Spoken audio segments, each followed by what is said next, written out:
नमस्कार, स्वागत है आपका अपनी क्लासेज में। और अपने प्रीपोजिशन की क्लास चल रही थी तो उसके बीच में थोड़ा ब्रेक हो गया, यानी थोड़ी अपनी क्लासेज छोड़ दी थी। तो आज अपने कंटिन्यू करें उसी क्लास को, तो डिस्टर्बेंस के लिए सॉरी। और आगे चलते हैं अपने प्रीपोजिशन। तो प्रीपोजिशन अपने पहले देख ली थी, कहते हैं किसके बिफोर आती है, यानी नाउन या प्रोनाउन के पहले आती है, यानी इसके जस्ट बाद क्या आएगा, प्रीपोजिशन के बाद नाउन या प्रोनाउन की जगह बनती है। तो ये तो अपने देख लिया था। और इसके अलावा इसके अपने काइंड्स भी देख लिए थे कि क्लासेज कितनी क्लासेज में इसको विभाजित किया जा सकता है, जैसे सिंपल प्रीपोजिशन होगी, कंपाउंड होगी और फ्रेज होगी। तो वो तो अपने देख लिया था। अब अपने टाइप्स देखते हैं कि इनको यूज कैसे करें। तो इसको अपने टाइम के अकॉर्डिंग यूज कर सकते हैं, यानी अलग अलग बांटे। तो जैसे 12th तक यानी स्कूली एग्जाम्स के अंदर ये सिंपली पूछी जाती है। इसी के अलावा ये अगर इनमें टाइम प्लेस इनको अलग से अपने डिफरेंस पता हो तो अपने कंपटीशन के एग्जाम आते हैं उसके अंदर भी अच्छे तरीके से कर सकते हैं। तो टाइम के लिए कौन से प्रीपोजिशन होते हैं, इसके अलावा प्लेस के कौन से होते हैं, इसके अलावा मूवमेंट के लिए मूवमेंट यानी डायरेक्शन बताना, मूवमेंट या इसे क्या बोल देते हैं डायरेक्शन, डायरेक्शन के लिए कौन से प्रीपोजिशन का यूज होता है। इसके अलावा मैनर बताना हो, कोई तरीका बताना हो, उसके लिए कौन से यूज होते हैं। और इसी तरह टाइम प्लेस हो गया, मूवमेंट हो गया, डायरेक्शन हो गया या मैनर हो गया। और इसी प्रकार अपने अगर कंट्रास्ट बताना हो, कंट्रास्ट किसे कहते हैं भाई, कोई चीज के बीच विरोध बताना हो, तब भी अपने कौन से प्रीपोजिशन यूज कर सकते हैं।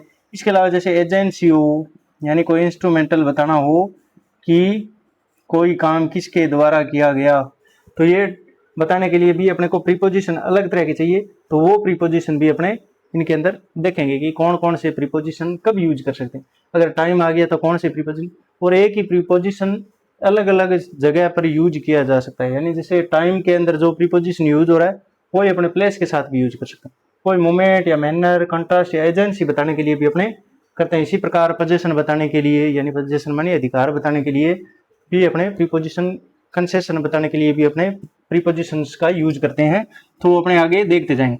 जैसे टाइम बताना हो तो टाइम के लिए इन प्रीपोजिशन है, ऑन है, एट है, इस प्रकार के प्रीपोजिशन जो टाइम बताते हैं यानी टाइम के लिए। और टाइम से अपने को कैसे पता चल जाता है, जैसे अपने क्वेश्चन करें उससे वहन, जैसे कोई सेंटेंस दे दिया हो और उसको अपने वहन से क्वेश्चन करके देखें तो उसका आंसर अगर वहन यानी टाइम कब कब या जब ऐसा सेंस आ रहा हो तो वहाँ ये टाइम वाले प्रीपोजिशन यूज करने होते हैं। टाइम का मतलब इन यूज कर सकते हैं, ऑन यूज कर सकते हैं, एट यूज कर सकते हैं, टू कर सकते हैं, फ्रॉम कर सकते हैं, ये ऐसे प्रीपोजिशन, सिंस कर सकते हैं, फॉर कर सकते हैं, ये वाले प्रीपोजिशन अपने यूज कर सकते हैं। इसी प्रकार यानी एक ही प्रीपोजिशन सेम जगह यूज किया जा सकता है, यानी टाइम में हो रहा है वही प्लेस में हो सकता है। लेकिन अगर प्लेस का आपने को पता कैसे करें कि यहाँ प्लेस वाला प्रीपोजिशन यूज हो रहा है, तो उस सेंटेंस में वेयर लगाकर चेक करो कि वेयर का यहाँ सेंस आ रहा है क्या। कि राम बाजार में रहता है, तो इसका मतलब वहां लगा राम वेयर, तो वेयर का सेंस आ रहा है कि वेयर कहाँ रह रहा है, तो कहाँ का उत्तर दे रहा है, तो वहां इन या ऑन या एट का यूज करते हैं। तो इन, ये भी ऑन और एट, ये तीनों ही प्रीपोजिशन इसमें भी यूज कर सकते हैं। प्लेस वाले में यहाँ फ्रॉम भी कर सकते हैं, फॉर भी कर सकते हैं, सिंस भी कर सकते हैं। प्लेस के लिए इन, ऑन, एट, ये वाले प्रीपोजिशन। इसके अलावा अंडर के लिए भी अपने यूज करते हैं, अंडर हो गया, अबो हो गया, बिलो हो गया, ये वाले प्रीपोजिशन अपने, बिटवीन हो गया, ये सारे के सारे प्रीपोजिशन अपने प्लेस के लिए करते हैं। और ये इसमें भी टाइम में भी कर सकते हैं। इसका मतलब ये नहीं इसमें आगे वो वाले इसमें भी नहीं आएंगे, लेकिन इनका सेंस क्या निकलता है, वेयर, कि राम कहाँ रहता है या राम किस कमरे में है।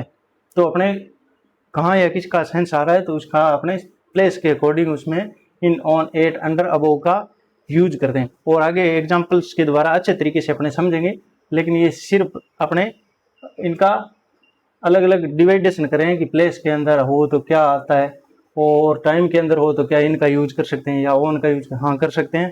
वो करते कैसे हैं वो आगे अच्छे तरीके से बताएंगे। मूवमेंट या डायरेक्शन के मतलब टू यूज कर सकते हैं, फ्रॉम यूज कर सकते हैं और टू इनमें भी आ सकता है। इस प्रकार अपने डायरेक्शन बताने के टुवर्ड भी यूज कर सकते हैं या अक्रॉस भी यूज कर सकते हैं, जैसे अक्रॉस होता है अक्रॉस, या थ्रू यूज कर सकते हैं। इस प्रकार के प्रीपोजिशन अपने यूज कर सकते हैं। इसी प्रकार मैनर बताने के लिए, मैनर जैसे मैनर का मतलब तरीका, बाई या विद, इस प्रकार के प्रीपोजिशन है जो अपने मैनर बताने के लिए यूज कर सकते हैं, बाई या विद। बाई टाइम में भी यूज हो सकता है, बाई प्लेस में भी यूज हो सकता है। ये अपने करेंगे कब, जब एग्जाम्पल्स को देखेंगे।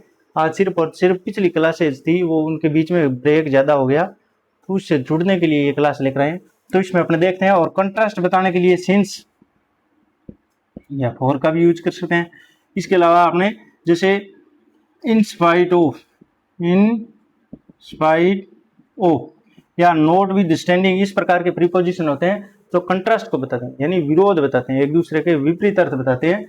उनकी जगह अपने कंट्रास्ट बताने वाले अपने प्रीपोजिशन जैसे आफ्टर हो गया, बिफोर हो गया, ये वाले प्रीपोजिशन यूज करते हैं। कौन से, कंट्रास्ट बताने के लिए। और एजेंसी का मतलब कोई माध्यम बताने के लिए, तो माध्यम बताने के लिए एक तो बाई खुद है, यहाँ भी आ गया, ये यहाँ भी आ रहा है, विद भी होता है। तो इस प्रकार यानी कोई अपने जैसे यूज करते हैं, उसने सब्जी चाकू के द्वारा काटी, तो ये इंस्ट्रूमेंट या एजेंसी होगी। या मैं पेन से लिख रहा हूँ, तो वहाँ इंस्ट्रूमेंट यानी मेरे लिखने का माध्यम या एजेंसी क्या है, इंस्ट्रूमेंट क्या है, तो वो उसको जोड़ने के लिए बाई या विद में से यूज करते हैं। तो वो यूज कैसे करेंगे वो आगे वाली क्लासेज में देखेंगे। तब तक अपने देख लेना है कि टाइम के अंदर भी कौन सा यूज हो सकता है, इन भी हो सकता है, ऑन, एट, फ्रॉम, सिंस, कुछ भी हो सकता है। और प्लेस में भी in, on, at, under, above, below, ये सारे के सारे यूज कर सकते हैं। ओवर हो गया, ये सारे कर सकते हैं। इसी प्रकार मोमेंट में भी ये टू, फ्रॉम, इसमें भी टू आ सकता है, क्रॉस, थ्रू, ये यूज कर सकते हैं। मैनर में बाई, विद, और कंट्रास्ट के लिए since, for, in spite of, not with standing, ये वाले प्रीपोजिशन अपने यूज करते हैं। और एजेंसी में बाई, विद, ये वाले प्रीपोजिशन यूज करते हैं। इसके अलावा भी बहुत सारे प्रीपोजिशन होते हैं।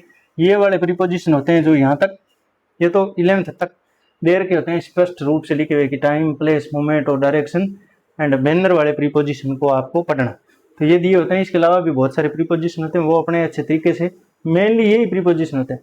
टाइम का कहाँ पता चलेगा कि उस सेंटेंस में वेन का सेंस आ रहा है, वेयर का सेंस आ रहा है, तो वहाँ प्लेस वाला प्रीपोजिशन बराबर। और मूवमेंट या डायरेक्शन का मतलब टू वेयर, कहाँ जा रहा है कोई बंदा, तो उसके सेंस में यानी कोई दिशा में गति कर रहा है, तो उसके लिए यानी इन टू वगैरह इसमें अपने लगा सकते हैं। तो ये वाले preposition into, onto, upon, ये वाले सारे सारे मूवमेंट को दर्शाते हैं। यानी ये सारे प्रीपोजिशन अपने यूज अच्छे तरीके से सीखेंगे। तब तक आप बने रहे और इनको देख लें कि ये वाले प्रीपोजिशन अपने टाइम में, प्लेस में, मूवमेंट में, मैनर में, कंट्रास्ट में, एजेंसी में यूज किए जाते हैं। और इन्हें ही सेम प्रीपोजिशन को, एक ही प्रीपोजिशन को, यानी इनको अगर प्लेस में यूज कर सकते हैं तो मोमेंट में भी अपने यूज कर सकते हैं, या मैनर में, कंट्रास्ट में, यानी इनको वाइस वर्सा यूज किया जा सकता है। तो अब अगली क्लास तक बने रहें, लाइक, शेयर, सब्सक्राइब करें। Thank you.